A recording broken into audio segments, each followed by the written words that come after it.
अब हम स्टार्ट करेंगे मैथमेटिकल इंडक्शन। ओके, ये समर 22 में 4 मार्क्स में एज अ थियरी पूछा गया है, आगे इसके सम भी है।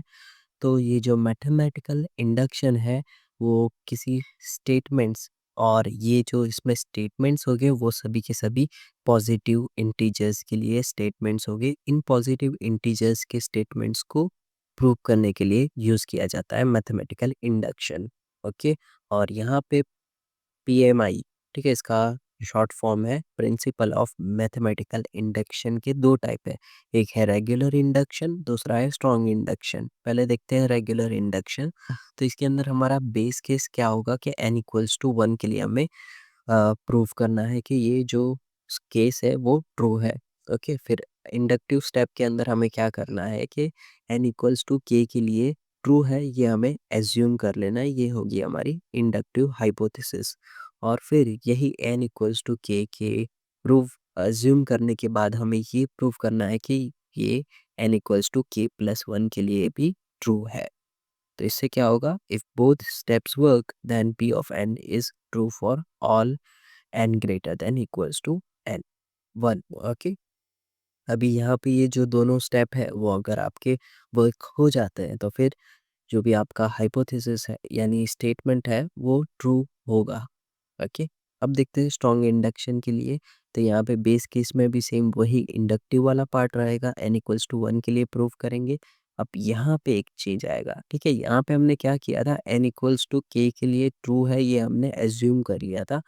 पर अब यहाँ पे हमें p ऑफ n के स्टार्टिंग वाले यानी 1 से लेके k तक जितने भी वैल्यू है उन सभी के लिए एज्यूम करना पड़ेगा। इसमें तो क्या है, एक बार एज्यूम कर दिया, ठीक है, एक ही बार करना था।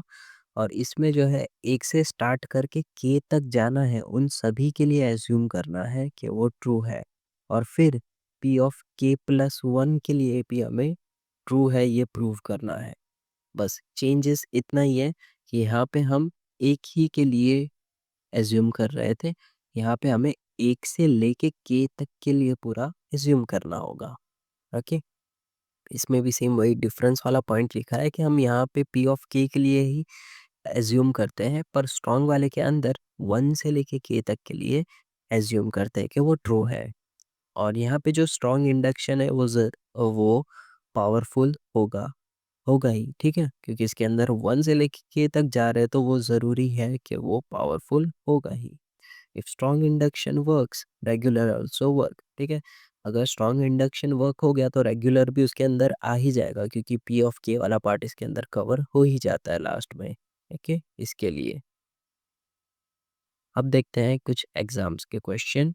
यहाँ पे हमें प्रूव करना है 1 2 3 इक्वल्स टू n × n+1/2। ये हमें प्रूव करना है, पूछा गया है समर 15 विंटर 18 में 7 मार्क्स में। तो चलो अभी यहाँ पे हम रेगुलर का ही यूज़ करेंगे। रेगुलर के अंदर स्टेप क्या है, n=1 के लिए साबित करना है, फिर n=k के लिए ट्रू एज्यूम कर लेना, फिर n=k+1 के लिए प्रूफ करना। ठीक है, ये 3 स्टेप याद रखना। अभी यहाँ पे हम लेफ्ट हैंड साइड को उठाएंगे, यहाँ पे जो n है इसकी जगह पे हम क्या पुट करेंगे, 1 पुट करेंगे, 1 आया आंसर। राइट हैंड साइड पे भी फिर ये राइट हैंड साइड उठाओ, इसके अंदर 1 पुट करो, आंसर आएगा आपका 1। ओके, सिंप्लीफिकेशन करना है। इंडक्शन हाइपोथेसिस में हम क्या करेंगे, अब भी मैंने बताया n=k के लिए हम ट्रू है ये एज्यूम कर लेंगे। और फिर इक्वेशन जो है हमारा कुछ इस तरह से बन जाएगा। इक्वेशन कहाँ से आया, ये जो हमारा पूरा क्वेश्चन का इक्वेशन है ना, उसमें सिर्फ n की जगह पे हमें क्या पुट करना है, k, यहाँ पे भी k × +1/2 रख दो, ये बन जाएगा हमारा इक्वेशन 1। ठीक है, इसको इक्वेशन 1 बना देना। इक्वेशन 1 बन जाए इसके बाद हमें इंडक्टिव स्टेप पे आ जाना है। अब इसमें हमें क्या करना होगा, n=k+1 के लिए भी प्रूफ करना है। ओके, तो अब हम क्या करेंगे, यहाँ पे जो हमने k वाला स्टेटमेंट बनाया है यहाँ पे हम k+1 वाला भी एक पार्ट ऐड कर देंगे। तो यहाँ पे देखो k+1 भी ऐड कर दिया है, सेम यहाँ पे भी k की जगह पे हम k+1 ऐड कर देंगे। ओके, तो यहाँ पे देखो k की जगह पे k+1 आ गया, और ये वाले k की जगह पे k+1 आ गया। ओके, और कुछ नहीं है, बस अभी इतना रखो। ओके, अब यहाँ पे हमें क्या करना है, लेफ्ट हैंड साइड को उठाना है, ये लेफ्ट हैंड साइड को उठा लो, और इसको सिंप्लीफाई करो। अभी यहाँ पे ये जो 1 2 से लेके के वाला पार्ट है ना, वो अब भी हमने ऊपर ही सिंप्लीफाई किया। ये देखो 1 2 से लेके के तक का पार्ट वो क्या है, के इंटू के प्लस 1/2 रख दो यहाँ पे, और के प्लस 1 यहाँ पे, इसको थोड़ा सिंप्लीफाई कर दो। 2 को यहाँ भेजा, 2 अब दोनों में कॉमन हो गया है नीचे। ओके, और कुछ सेम ही पॉइंट है। अब यहाँ पे क्या किया है, के प्लस वन सेम है, अब क्या करो, के+2 का ग्रुप बना दो। ओके, अब ये जो है ऑलमोस्ट हमारा आंसर आ चुका है, के+1 के+2, ये हमें प्रूव करना है। तो यहाँ पे देखो के+2 की जगह पे मैं क्या करूँ, प्लस वन के 2 पार्ट कर देता हूँ। तो प्लस वन के पार्ट हो गए, राइट हैंड साइड भी अब हो चुका है ये इक्वल। इस तरह से आप पीएमआई के क्वेश्चन सॉल्व करोगे। ओके, अब देखते हैं ये वाला स्क्वायर वाला है पूरा, इसके अंदर हमें ये इक्वेशन दी गई है, n into N plus one two n+1/6 using MI। Okay, तो सेम वही चीज़, लेफ्ट हैंड साइड पे 1 रखो, राइट हैंड साइड पे भी n=1 रखो, तो दोनों का आंसर जो है LHS=RHS आ जाएगा। इंडक्शन हाइपोथेसिस में हम एज्यूम कर लेंगे n=k।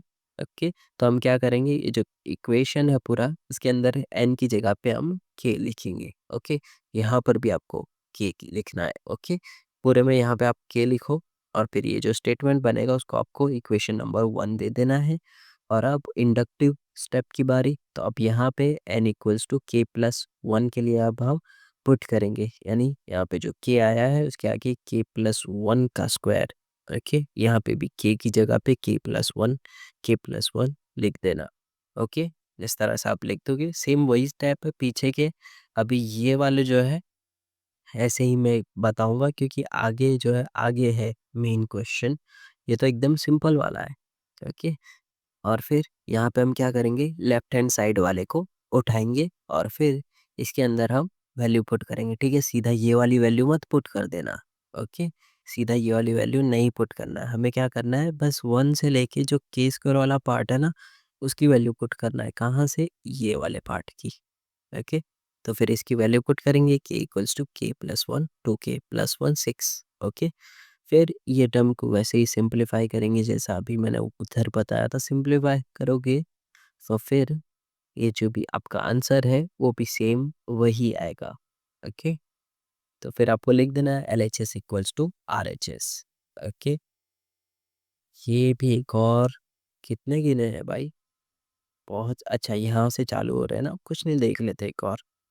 Using PMI prove that for every n greater than equals to 1। Okay, ये समर 11 और 14 में 7 मार्क्स में पूछा गया है। 7+13+19 क्या हो रहा है यहाँ पे, 6+1, एक मिनट से 6+1, हाँ वही है, 3n+1 4, वही हो रहा है। ओके, तो यहाँ पे हमें क्या करना है, पहले n=1 प्रूव करना है। यहाँ पे आप जो ये वाला स्टेप है 6n+1, इसके अंदर आप वैल्यू पुट कर दो 1 की, n की, n=1 क्या आएगा, 7। ओके, राइट हैंड साइड पे भी आप 7 पुट कर दो, सॉरी 1 पुट कर दो, 1 1 3+4 7 आएगा, दोनों LHS=RHS है। अब आ जाओ इंडक्टिव हाइपोथेसिस में, n=k रख दो। ये जो हमारा पूरा क्वेश्चन है, यहाँ पे n की जगह पे रख दो k, यहाँ पे आ जाएगा 6k, और यहाँ पे आ जाएगा 3k, और आगे k आ गया। ओके, अब इंडक्टिव हाइपोथेसिस की बारी, अब यहाँ पे हमें k के आगे k+1 लगा देना है। ओके, तो यहाँ पे देखो ये जो k था उसके आगे हमने यहाँ पे एक और k+1 लगा दिया है। ओके, और ये जो k था उसके आगे भी k की जगह पे k+1 लगा दिया है, ये k की जगह पे भी k+1 लगा दिया है। ओके, अब क्या करना है, लेफ्ट हैंड साइड को उठाओ। ठीक है, लेफ्ट हैंड साइड को उठाओ, और इसके अंदर जो है कितना पार्ट आएगा, 6k+1 तक का पार्ट ना, इतना पार्ट। ओके, ये वाला पार्ट से 7 से लेके 6k+1 पार्ट आपको ये रख देना है, k इंटू 3k+4, ये वाला रख दोगे। और अब ये टर्म को आपको मल्टीप्लाई कर देना है, इसको इसमें मल्टीप्लाई कर दो, 3k² आएगा, 4k आएगा, फिर ये 6k+7 आ चुका है इसमें, ये टर्म्स को सिंप्लीफाई करो। ओके, और यहाँ पे क्या हो रहा है k+1 और फिर ये 3k+7। अब यहाँ पे क्या हो गया, ये भी बराबर है। ओके, सिंपल ही है, 3 कॉमन निकाल लेना इसमें से, बस हो जाएगा ये भी। LHS equals to RHS, thus the given equation is proved। अब यहाँ से देखो, यहाँ से हमारे विंटर 21 के क्वेश्चन स्टार्ट होते हैं। यहाँ पे n greater than equals to 1 है और हमें ये प्रूव करना है। ओके, तो अब क्या करेंगे, लेफ्ट हैंड साइड पे क्या है, 2n-1 ये रखो, n की जगह पे क्या रखना है, 1 रख दो।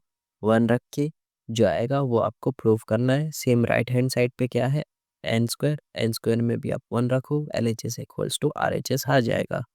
ओके, इंडक्शन हाइपोथेसिस में हम एज्यूम कर लेंगे n इक्वल्स टू k, यहाँ पे जहाँ पे भी n है वहाँ पे लिख दो k²।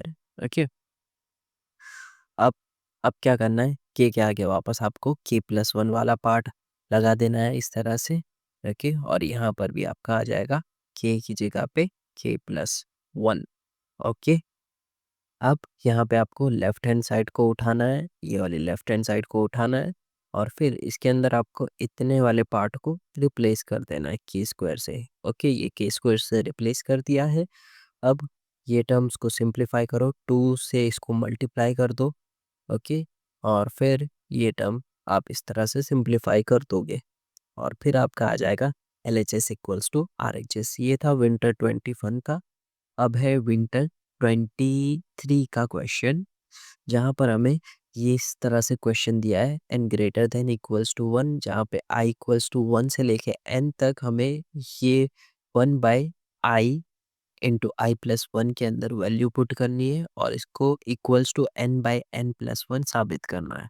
कुछ नहीं करेंगे, सीधा ये वाला जो पार्ट है इसके अंदर हम क्या करेंगे, n इक्वल्स टू 1 पुट कर देंगे। तो यहाँ पे भी आप पावर में भी यहाँ पे n की जगह पे भी 1 पुट करना, तो फिर इसका आंसर क्या आएगा, 1/2।